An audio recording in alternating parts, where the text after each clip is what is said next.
Welcome to the FML podcast, the podcast on a mission to uncover actionable insights, explore the latest trends, and to catalyze your fintech's growth. Join Growth Gorilla's founder and managing director, Sachdev, and some of fintech's hardest hitting marketers and leaders.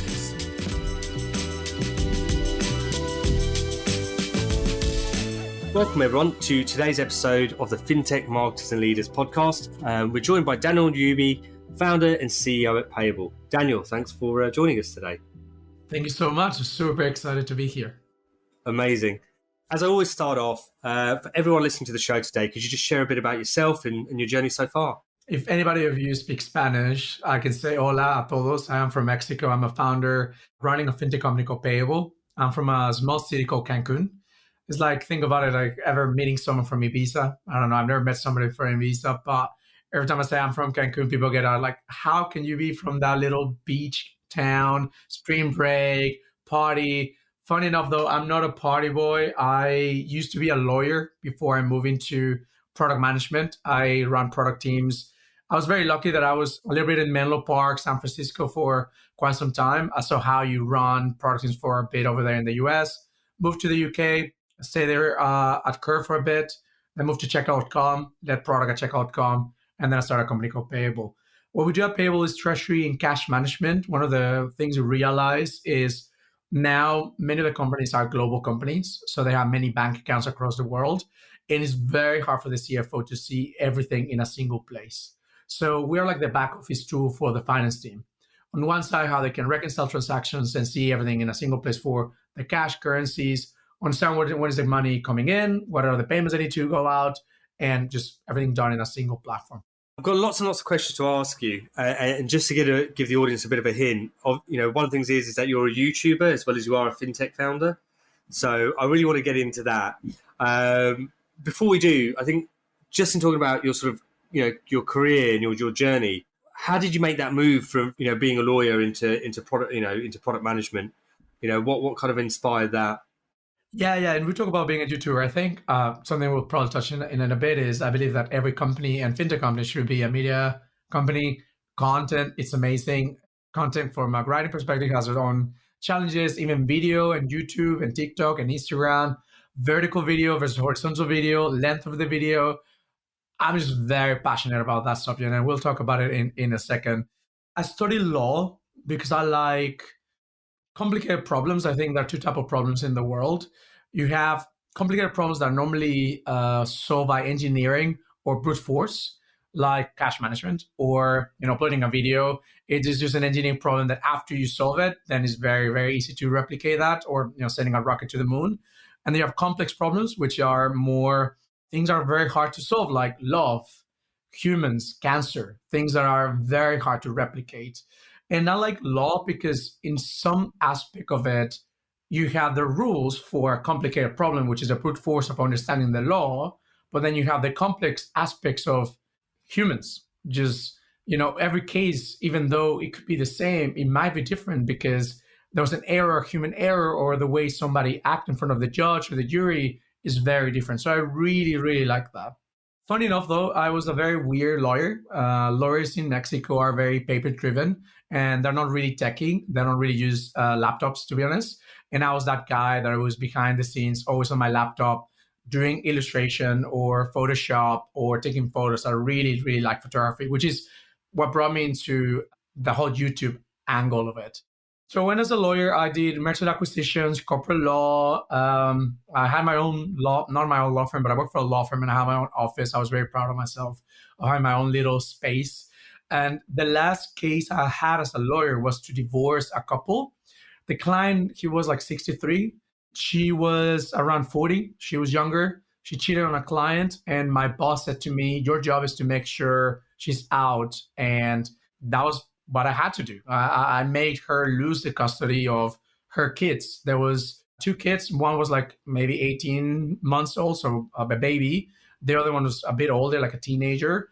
And what I did was to win towards our customer, client. So all of her money depended on our client, meaning she didn't really have a job. She got loans for the lover She will leave the baby to a friend to go and spend time with a lover. It was just such a telenovela, as we say in Mexico. And when that happened, it was very, I would say, sad and hard, because when you're a lawyer, you are subtracting value towards someone. But when you're in tech, it's a zero sum game. You are adding, like, the it's like if the tide rises, all boats rises. And I think that's what happens with technology. So I had a very miserable life because I was a lawyer, and a friend of mine said, "Why don't you do a hackathon?" And I'm like, "Well, what's a hackathon? I have no idea what is that. What is that?" Because she knew I was a bit of a weird lawyer because I was on my laptop all the time, and I went on this thing called Startup Bus. So Startup Bus is a hackathon that happens in the US. There's one in Europe as well, where 40 people just meet, engineers, product managers, designers. At the time, I didn't know any of these things, what they meant. I was just the guy that doesn't know how to code or engineer. You on a bus with Wi-Fi, and then you drive for 3 days with Wi-Fi. Meanwhile, you code an MVP, and then you present in front of Techstars. So imagine having 40 Mexicans from Mexico City driving to Tennessee. There was a bus from Chicago, from New York, from San Francisco, from Denver. Like, all of these, buses are on their way, and my team got to second place. And it was a dream. I was like, oh my God, we had an idea 3 days ago. We slept on a bus. We just coded the whole evening. We just didn't sleep. We just lived with Red Bull and pizza. And now we are presenting in front of, people that believe this idea. And that's when I realized I was really excited to move into this new thing. And at the time, I didn't know what that thing was. And it was called product management. I had the luck that a company called Clip, it's like a SumUp or an iZettle or Square in the US. It's a mobile POS in Mexico, and is the biggest POS or acquirer in Mexico. The office was in San Francisco, Menlo Park. The Dolfo and the CTO became my mentors. And yeah, I was the first product manager there for the Mexico City office. And that's what happened. That's how the whole story went. So that's what I ended up doing product. You worked out in San Francisco for a bit after that? Yeah. So I was there in and out from Mexico City. So my main office was in Mexico City, but I would go to the Menlo Park office to meet with the engineering team. So I was spending a lot of time there. I've never really lived in San Francisco. I think that's changed a lot in the last couple of years. Our investors in Payable are based in the Bay Area. So I try to go often just to, of course, go to San Francisco. But yeah, I didn't really live there. But yeah, I was immersed in the experience of learning how to build engineering teams over there. And sort of moving into like your YouTube endeavors, when did you start working on that? Was that kind of going on at the same time doing all of this, or did that come much later? Yeah, YouTube happened as a parallel experience. I live in Mexico City for a bit and then moved to London. When I was about to leave Mexico to move to London, that's when I started doing some YouTube. At the very beginning, I was not good. I still don't know if I'm great, but YouTube has a level of experience on how you need to go and create great videos. I just find it fascinating that I uploaded a video and suddenly people just learn something. Funny enough, though, I had a chance yesterday to go to the Mexican embassy. So I was there with a bunch of other founders, and a guy came to me and said, "You're Yubi from YouTube." And I'm like, "Oh, no way." He's like, yeah, I watch your YouTube channel. I call my fans the Yubi fam. And I asked him, like, how do you ended up moving into or watching my YouTube videos? And he said that he wanted to move to London, and he looked for anybody that moved to London that was from Mexico. And that was like the beginning of the YouTube channel. How does someone that comes from a very different background suddenly is in London working in tech and now, building a company? I think that the best videos on YouTube contain three things. I don't think all my videos contain these three things, and that's why I don't think I have millions and millions of subscribers. But I know that the videos that I've done with these three things are the ones that have a lot of views. So first is YouTube is about retention, right? So the best videos that will really win is that they are entertaining, inspiring, and they educate something. If you're able to do these three things, then you will do really well on YouTube. You can watch something that is educating, but is boring. Those classic whiteboarding videos because you need to learn how to do something on Excel, right? That's not really great. But imagine you have someone that is traveling to a new mountain and is super inspiring. They walk so many kilometers to get there. Meanwhile, the character is like super exciting as well, and you like laugh because the way he's explaining things is very different or very comical. And then at the end of the video, is telling you that this maybe mountain is the only mountain in the world that something happened. Then you, as the viewer, then you go to your friends and say, "Oh my God, I watched this video yesterday and I learned this new thing." And then you pass over that new thing that you learned. So the videos that have done the best for me has been the ones that have these three things. When you're doing YouTube, depending on what you're trying to achieve with YouTube, is to have like a snapshot of your life. And I think it's very fascinating for me because I can look back in my videos. Of course, I find them cringe and horrible because every video feels like a better video. We have a snapshot of who you were, how you thought, how you think, just in the past. I mean, look, being a YouTuber and a fintech founder is a very unique combination. Have you brought that into Payable, and what does that look like? I believe that companies now are boring. If we get out into B2B sales, right? If we just think about consumer brands, which is the normal thing that you and I will go and buy, we could potentially, yes, buy from a brand because we like the brand, Patagonia because they have a very ethical way of seeing things. But when we think about marketing and the way you can really get close to a consumer is that consumers or people buy from people. So when you are seeing a video of a brand, you're mostly seeing a human being telling you something about that brand, that company. And then with love, then you can fall in love with the actual brand. But it is that feeling of connecting at a human level that really brings consumers into buying other things. But that doesn't happen in B2B or B2B sales. We, in the B2B world, think we're like robots. So if you go into any of the old treasury providers of what we do, accounting, or I don't know, even think about marketing, CRMs, all of these products, they just give you a functional solution of the problem they're solving. But how great that would be if you have a human being being excited, being human, inspiring, educating, and give you a different perspective of why they should use the product. And that's what we've been doing at Payable. Because I love video and because I believe as well people are busy. People don't have time to see a 3 minutes, 5 minutes video of an ad on anything they want to go and buy. Imagine you can have a 20 seconds really snappy video, just like TikTok, but you see it on LinkedIn, where you can just really move fast on why you should buy this product. An example of this that we're launching soon, to give a little context, right? So we connect to bank accounts, we tag those transactions, and then we can send them to the right ERP, Xero, NetSuite, whatever that is. ERP and NetSuite are great at certain things, but reconciliation and bank connections are not that great. At the fundamental level, this thing is boring. I'm excited about it. The finance controller are excited about it, but my friends are hipsters, don't care about this, right? So what can you do to surface something interesting in a world where nobody really understands what's happening behind the scenes in the finance domain? Even the CEO of a company has no idea what is actually happening behind the scenes for the financial controller. He cares about the outcome, closing the books, cash reporting, or sending cash.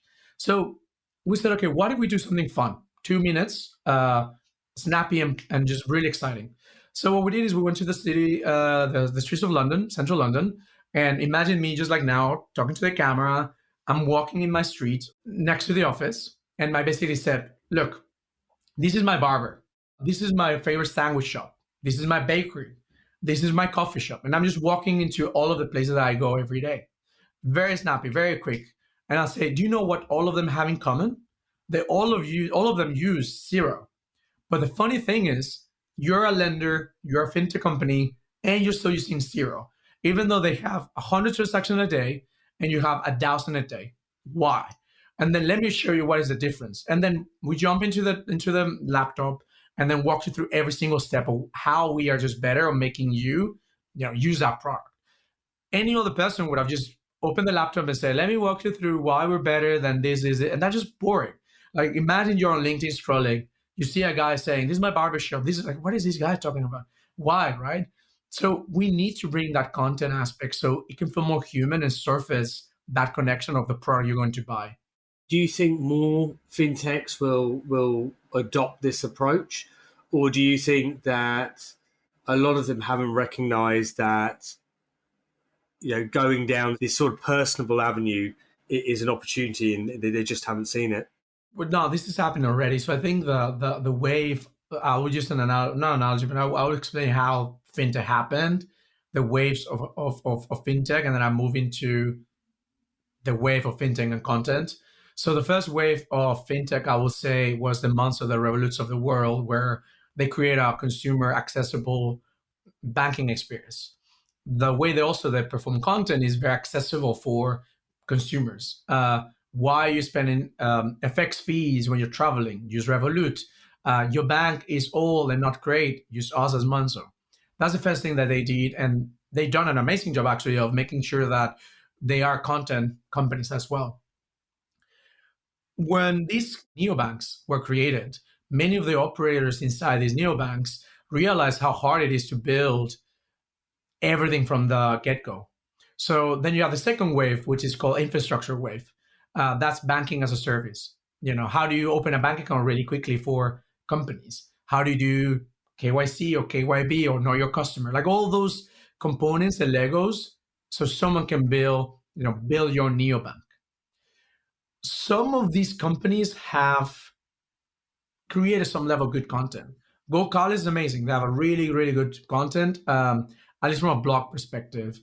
Paddle.com, which is a payments company, they do have a podcast and they do some videos, which is also pretty great. But in overall, I don't think a lot of the companies have done this because it is the operator not thinking from a consumer perspective, he's thinking from a B2B sales perspective. For us, we need to go and change that. And I really hope people do it because people buy from people. That's just how it is. So if you are able to connect, even if it's something as, I would say, boring as KYC, like knowing your customer, but you add some level of content, or how do you stand out, basically? How can you stand out? That's just basically that's what content really gives you. And you can do that because at the product level, it will be the same. Anything else will be margin compressions like price. So if you are able to create more value by the content you're creating, I think you should win. With the content that you're putting out for your target audience, are you seeing them engage in the content that you're producing? Is it yielding and delivering interest and customers, or is it too early to say yet? Yes and no. So yeah, we see engagement on the different channels that we're doing now in terms of content, not only video. So for example, a lot of the blogs that Karina, the product marketing manager or product marketing lead that is working at Payable, we're now on the top pages of Google on many of the blogs that we just wrote. When we write a blog, we not only write the blog, but we also add a video of myself or someone else explaining the problem. And that's just great. Like now, I don't know if you're aware of the listeners are aware, but Silicon Valley Bank went bust. So HSBC UK acquired them for the great amount of money of £1. And when that happens, they had to be a migration of Silicon Valley Bank into HSBC's bank accounts. And nobody was really explaining the process, how it will work. And we are now on one of the first pages right now, winning on that piece of content. Then when we make a video, the financial controller, now they get excited about the pain points of the problem. So one of our customers saw that we launched a video about some of the functionality, and the financial controller like super excited as well, and just very, very excited, like actually very, very, very excited. And then third, these are very maybe different type of content, more marketing rather than content. We have a newsletter, and the newsletter is called the Invoice, which is like a pun, right? It's like a teasing of what we do. So when we send that newsletter, it's kind of funny because you're receiving a newsletter called the Invoice, where at the beginning you freak out that somebody sent you an invoice that you need to go and pay out. So we play with the content in a way that is like, the invoice is ready. Now you have to go and read it. So we play around with those different kind of like changes. So yeah, we can see how we're seeing the results. I think also from a video perspective, there's a lot of like content takes time. That's also something very important. If you are on YouTube, I've been there for 5 years now, and I will say my growth actually happened in the last 2 years, and then I stopped because I was starting the company. But content compounds. But for something to compound, you need the time to pass. We talked a lot about sort of your ethos and approach to content production and value of content and personability. Obviously, it's early days seeing as you launched in May. How has your audience reacted initially to your marketing initiatives? And, or perhaps as a wider question, what does your marketing framework look like at the moment? I'll always expand, right? We are a B2B enterprise company, so we serve enterprises. So our approach to go to market is maybe not the traditional Monster Revolut. The way I think about go-to-market is, I will believe you have like two ways to keep it very simple. On one side is a spear, which is just outbound sales. You say, I want to win this account, and you go and make sure you try to go and fish and just try to get that account. Then you have the net, which is actual marketing, I will say, which is, hey, how do you try to capture as many fishes as you can? Not all of them will be great. Some of them are going to be qualified and amazing. Some of them are going to be like so-so. And that's just part of the marketing experience. So from a go-to-market perspective, the way we do things is we have a sales team. I'm still running sales, and Luis and I were the ones who are making sure we can go in and win the right accounts. Then we have a marketing team as well, which is part of the Karina's team, where we have different areas that we're trying to cover. One of them is the video aspect on LinkedIn, blogs as well. We try to really define our customer profile. Ideal customer profile is companies that they raise around 50 to 100 million of funding minimum. They have around 300, 500 employees as minimum, and then up to 2,000 employees. We can realize that because we know they will have different bank account challenges. They might be using NetSuite, and we utilize those dimensions or criteria to then try to create as much content as we can and be as specific as we can. I would say that's mostly it. We are now spanning into all the type of activities such as events, podcasts, just other type of events as well, so we can go and be more present where we can find our ideal customers. I think that the way the product will evolve is how do we then eventually, maybe not from a marketing perspective or more from a go-to-market perspective, is have consulting firms or banks as distribution partners or channels, so we can have flying wheel effect of getting customers not only for marketing, sales, but as well as partners that are helping us go and grow together as both companies or as partners. At the center of that, really, I suppose in all directions, really, is ultimately your content. You mentioned Paddle. We had Andrew, the CMO, on the podcast a few weeks back, and very similar in the sense of, you're going after a very specific audience, fintechs of a certain size, etc. They're going after SaaS businesses of a certain size, and pivotal to their marketing is their content that they're producing. And it kind of like circles back to what you were sort of saying earlier, which is every company or every fintech company to a degree will become a media company. Do you think that's true for all subsectors of fintech? And do you think that's limited to just fintech, or do you think it'll be, for brands outside of fintech space, other tech companies, etc.? Yeah, no, every company should be a media company or create content, because I think the challenge of content, though, is that, in my view, is cheap because I know how to do it, or I have understanding of how to navigate it. So for me, it's like a no-brainer. Yes, it's a long-term plan. Even if from a tech startup perspective, Paddle just acquired a couple of months ago, a company that is a media company that was just interviewing a bunch of other, chief revenue officers from different SaaSes. But here's a very good example, because if you build content and you have a content company, then you have distribution. You have access to the right buyer or consumer that wants a particular product. And that is very valuable, right? I think the future of fintech in consumer space is that you should start as a YouTuber and then build a fintech company. An example of this, and this is something that is one of my mistakes, I just didn't see it in front of me. During the pandemic, or just before the pandemic, I made a video about how much money I made by buying Apple stocks. And it was in Spanish, the YouTube channel is in Spanish. And I made the video. I was using Free Trade as my trading platform. Many of the comments, or all the comments, because my market is Mexico, I want the product. I cannot buy stocks. I cannot blah, blah. And they were just complaining about the lack of solutions they have. And I didn't see it because I was so immersed in the UK culture where we have every single option here that I just didn't see that. And that's so easy, right? Because I have distribution.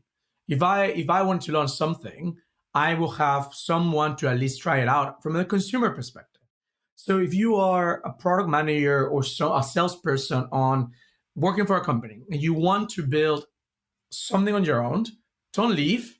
Start building content about the things that you want to build, and then get them to test it out, prototype, create the community, and then do the leap of faith of jumping to build your own company.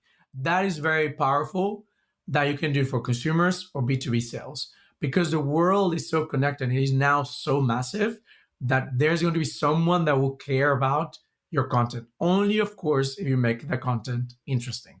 The subject that you're talking about doesn't matter. It's the execution that makes it interesting. And yeah, every company should do it. Not only for fintech, but any tech company. I think we see that a lot in other spaces outside of fintech. I think there's a lot of, solopreneurs that have started off with, large followings on Twitter and YouTube, and eventually they've gone into productizing their brand in some way, shape or form. But we don't see that so much in the fintech space. The question that kind of comes to my mind is, where you're a creator first and then you are then creating a product and selling it into your audience, there's a large amount of authenticity because you are creating a product to serve that business. Whereas obviously if you are a product and then you're looking to build that media company around it, the task then becomes maintaining authenticity. I suppose that's a really difficult balance to strike. What's Payable's approach or your approach to kind of ensuring that authenticity to make sure the content resonates with your target customer? Well, I think I have to jump on two things. I think I'll give my personal opinion, my personal views of YouTube and authenticity, and then I'll answer Payable as a whole. I have an actual contrarian view of being authentic and authenticity on YouTube. Actually, I don't think that's actually something that you should do, because you are running a show. You are performing a show. You are an artist. You are an actor or an actress in front of the camera. You are enhancing yourself to sell yourself, your product, a vision, or an idea.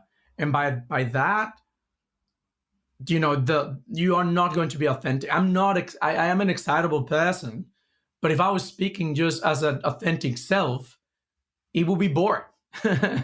Because you cannot do that. That doesn't mean that you cannot be humble and show, some aspects of how genuine you are. So if you are there and you talk about something that is very hard or emotionally strong for you, you can be genuine to cry about it. But to be authentic about who you are, I don't think that exists, because it is a show. And even if it's just for an ad, for a podcast, for a video, you are performing. It is a performance. It's so fascinating because you see these vloggers on YouTube and people think that they are just like that, but it is staged. If you see a day in the life of something, it's not that you have that life every day. It's not doesn't feel cinematic like that, right? And a lot of the vloggers, if you do want to have the aspect of the macronutrients of inspiring, educating, and entertaining, I don't know. I think if I talk about something interesting in the day with you, maybe you get inspired. But through the whole day, I'm going to be entertaining, inspiring, educating. That would be so tiring, right? So you have to put it into a box, have a script, and make sure you package it in a way that is for YouTube. If you were doing Instagram or you were doing Twitter or you were doing TikTok, will be completely different. So that's my view on authenticity. I don't think you can be genuine when you say you're sad and you can cry about it, but you're not going to be authentic, like actually authentic. I find it that is not true. The more authentic I was on YouTube, the less views I had. The more excited I was and the more punchy I was and the more snappy, all of these things, the more viewers I will have. Just for how do you keep someone 10 minutes really watching and retaining? It's really hard just by being authentic. So that's one point of view. On the Payable side is in a way of, okay, yeah, we want to sell something and we'll try to put something into the world. I think for us, just because nobody in B2B and fintech does anything, I think that if we just do a 2x improvement, like some of the videos we post, Karen and I'm not proud of them because I have a perfectionist self that comes from my YouTube background that I'm like, oh, the audio is not good. This is not 4K. It's like 720. But people are there because they have such a crappy experience. Even if I do 720 or 1080p for everybody, we're talking about the resolution of the camera instead of 4K, because I'm using a nice little lens, people think about it, oh, that looks so pro. Because they're not on YouTube, where in YouTube it is extremely pro, right? Audio as well. We both have nice Macs because we are here in the content world. But even if I was just using my headphones and I was like talking really quickly in the streets of London, that's just something completely different that nobody ever seen that. So I would say maybe in Payable, I potentially be more authentic in some way, because nobody is doing anything. It's just very boring and dry, the standard in B2B content creation. But when you're in YouTube, there's just so much content and competition, and fighting for eyeballs is so hard that you need to package it in a way that you can really win that consumer or whoever is watching those videos.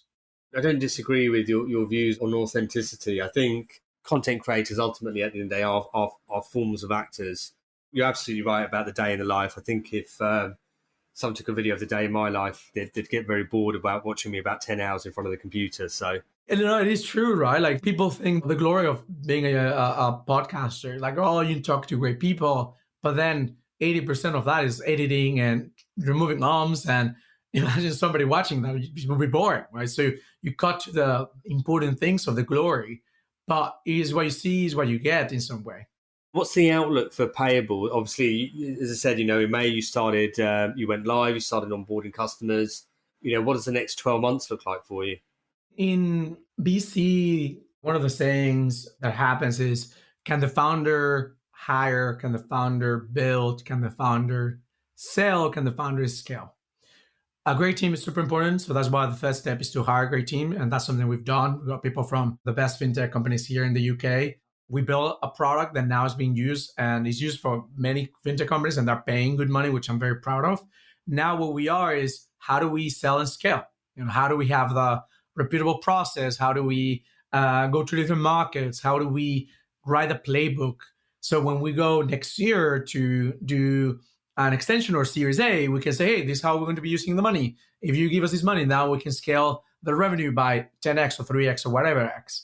And that's just basically the plan. It's funny because it's very simple, but it's also very complicated and complex because there's always human and market dynamics involved. But that's just mainly the focus right now is continue growing the team, growing sales. And if everything goes as planned, then, raise next year to continue to grow. Well, look, before I let you go, let's take you through our quick fire round. What podcasts are you currently listening to or you would recommend? The Hidden Brain podcast is really, really, really good. The last one that I listened that really made me think was Tim Ferriss with Arthur Brooks. Arthur Brooks just wrote a book with, he's an amazing psychologist and neuroscientist, and he just dedicated his life of the science of happiness. So yeah, very fascinating podcast. It really made me think. Yeah, but my favorite podcast I would say is Hidden Brain. What's your favorite fintech company or fintech app that you can't live without? Very complicated question because I am not excited for any fintech company right now because I think fintech has come to a point where everything's the same. Everybody's building the same. Like what we're building right now is in a GC, like it's fintech, but it's SaaS. So we're like in a kind of like two worlds. But if I go into like core fintech, I don't know, like why do you need a Monzo for planting trees, or a Monzo for vets, or a Monzo for dentists? I don't know, maybe there's a big market for dentists, but it's not something that for me is exciting because it's just a go-to-market problem rather than actually an exciting product. From a product that I use every day, yes, I do use Monzo. I love it. Great bank. When I moved in the UK from Mexico, they were the ones who gave me a bank account, which I'm very, very pleased. I use free trade and Lightyear. I laugh because I have a mixed opinions about this, but Lightyear has been a great product for buying stocks, and Fruittree is the one I've been using for many, many, many years. What books are you currently reading or would recommend? So I just finished one book and I'm reading another book, a very cool book called Trust from Hernan Diaz. It's a fictional book. It's a kaleidoscope type of writing. So it starts very broad, then it hooks you. And then the next part of the book goes into a type of an inception, deeper aspect of the connected story. And then it goes to the deeper connected story. And then the end connects the 4 stories in a very elegant, sexy, beautiful way. It's about a couple and the stock market and how New York society works in the 1900s, 1800s. It's a beautiful, beautiful book, won the Pulitzer Prize. And now I am reading the Anthropocene Review from John Green. I just find that very fascinating. It is a nonfiction book. He mentions that everything we do right now in life is based on a 5-star reviews like Amazon or Deliveroo or Uber Eats. So he mixes random things that are really important for him and gives a review about the thing and tells you the story about that thing. So for example, how were teddy bears invented or air conditioning? So now I know why we have a teddy bear in the world and how that happened, which is a very funny story. So I found that very cool because this is nonfiction. You learn something. It's entertaining, as we were saying before, and sometimes it's inspiring. Amazing. And then my last question, and probably my favorite, is what's one thing that I haven't asked that perhaps I should have? I would have loved to explain more about my family. My grandparent, my great-grandparent was from Japan, and my dad's side, they do not come from a high economic background. I was the first kid that went to uni on my dad's side, actually. My dad didn't really finish high school. So there's a lot of like these really interesting, I would say, drivers that made me who I am, but as well as how lovely and amazing my family is and created this weirdo Mexican Daniel, the Mexican side, and the Yubi, the Japanese all side of my family. Amazing. Well, you've answered the question. Daniel, it's been absolutely great having you on today. Thank you very much for your time and all the best of luck with Payable. Thank you so much. I had so much fun and thank you for inviting me. The FML podcast is brought to you by Growth Gorilla. To find out how our marketing growth experts can boost your fintech's growth, head to growthgorilla.co.uk. And make sure to search for the FML podcast in Apple Podcasts, Spotify, or anywhere else podcasts are found.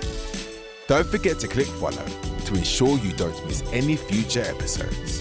On behalf of the team here at Growth Gorilla, thanks for listening.